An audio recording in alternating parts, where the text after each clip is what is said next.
Hello bachcho, let's read this question. This question says that what was the impact of 1905 revolution on Russia, or describe the three reforms introduced in Russia by Tsar Nicholas II after the revolution. बच्चों ये question हमसे जानना चाह रहा है कि 1905 में जो रिवॉल्यूशन हुआ था रशिया में उसका क्या इम्पैक्ट था रशियन सोसाइटी में और ऐसे क्या तीन रिफॉर्म थे जो कि जार निकोलस सेकंड के द्वारा इस रिवॉल्यूशन के बाद इंट्रोड्यूस किए गए थे। तो बच्चों इस क्वेश्चन का की कॉन्सेप्ट है 1905 रिवॉल्यूशन एंड इट्स इम्पैक्ट। तो बच्चों जो 1905 रिवॉल्यूशन हुआ था उसका मेन रीजन था ब्लडी संडे मैसेकर, जिसमें कि काफी सारे वर्कर्स को मार दिया गया था, जिसके के बाद रशिया की इंडस्ट्रीज बंद होने लगी।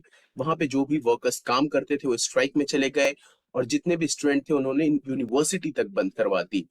तो इसके कारण क्या हुआ कि जार निकोलस को जो प्रोटेस्टर थे उनकी मांग माननी पड़ी। तो 1905 के बाद जो जो चेंजेस और रिफॉर्म्स इंट्रोड्यूस किए गए थे जार निकोलस सेकंड के द्वारा वो ये थे। तो सबसे पहला रिफॉर्म ये था कि जो प्रोटेस्टर्स की डिमांड थी कि एक कंसल्टेटिव पार्लियामेंट होना चाहिए, जिसे कि डूमा भी कहा जाता है, उसे इस्टेब्लिश किया गया। अब हम देखते हैं सेकंड चेंज। तो बच्चों जो मेजर प्रोटेस्ट हुए थे वो ट्रेड यूनियन और कमिटीज जो थी उनके द्वारा हुए थे। तो जार ने इन्हें इलीगल डिक्लेयर कर दिया।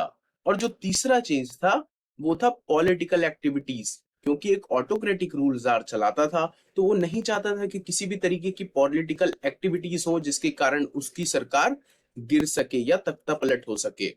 So these are the changes that happen in the Russian society or the impact of 1905 revolution on Russia. I hope you understood well. Best of luck.